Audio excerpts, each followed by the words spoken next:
최근 캘리포니아에서는 ADU나 세컨 유닛을 만드는 사례가 빠르게 늘어나고 있습니다.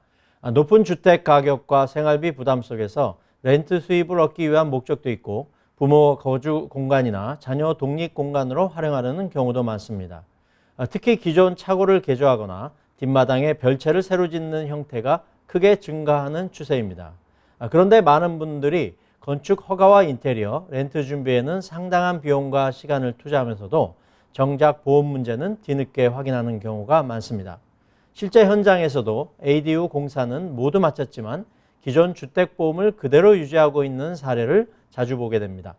하지만 ADU가 추가되면 보험회사가 평가하는 위험 구조 자체가 달라질 수 있습니다.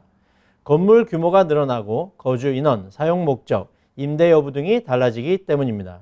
가장 중요한 것은 ADU 신축 또는 개조 사실과 실제 사용 목적을 보험사에 정확히 알리는 것입니다.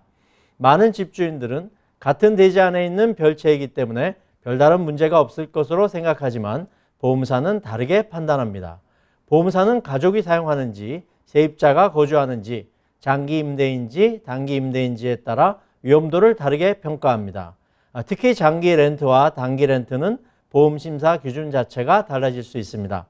일반적으로 장기 렌트는 일정 조건 아래 허용되는 경우가 많지만 에어비앤비와 같은 단기 렌트는 일반 주택보험에서 제외되거나 별도 특약을 요구하는 경우도 있습니다. 일부 보험사는 단기 렌트 자체를 인수하지 않기도 합니다. 실제로 뒤쪽 ADU를 단기 렌트 형태로 운영하던 주택에서 물피해 사고가 발생한 사례가 있었습니다.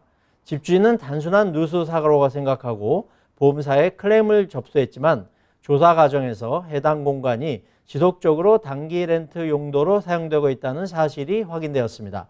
결국 보험사는 보험계약 당시 신고된 사용 형태와 실제 사용 형태가 다르다는 점을 문제 삼았고 보상 범위를 둘러싼 분쟁이 발생하였습니다.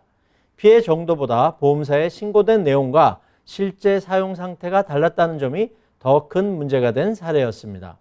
허가 문제도 함께 점검할 필요가 있습니다.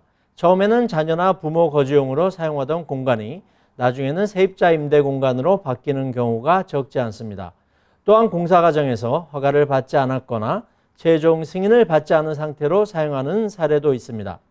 허가 문제가 있다고 해서 보험금이 자동으로 거절되는 것은 아니지만 주택 매매나 재융자 과정에서 문제가 발생할 수 있으며 보험 가입이나 갱신 심사 과정에서도 영향을 받을 수 있습니다. 따라서 ADU를 계획할 때는 건축 허가와 보험 문제를 함께 검토하는 것이 바람직합니다. 또한 ADU가 추가되면 재건축 비용 자체가 증가하게 됩니다. 따라서 기존 주택보험의 건물 보장 금액이 충분한지 다시 확인할 필요가 있습니다. 하지만 실제로는 ADU를 신축한 이후에도 기존 보험 한도를 그대로 유지하는 경우가 적지 않습니다.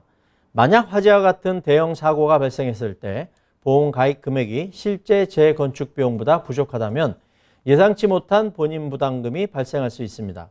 특히 최근 캘리포니아는 건축비와 자재비, 인건비가 크게 상승하면서 과소보험, 즉 언더인슈어드 위험이 더욱 커지고 있습니다. 배상 책임 위험도 함께 증가할 수 있습니다.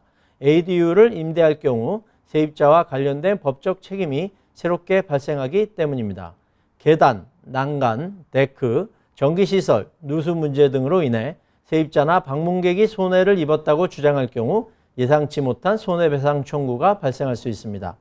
따라서 기존 주택보험의 배상 책임 한도를 점검하고 필요에 따라서는 자동차 보험과 함께 엄브렐라 보험 가입도 검토해 볼 필요가 있겠습니다.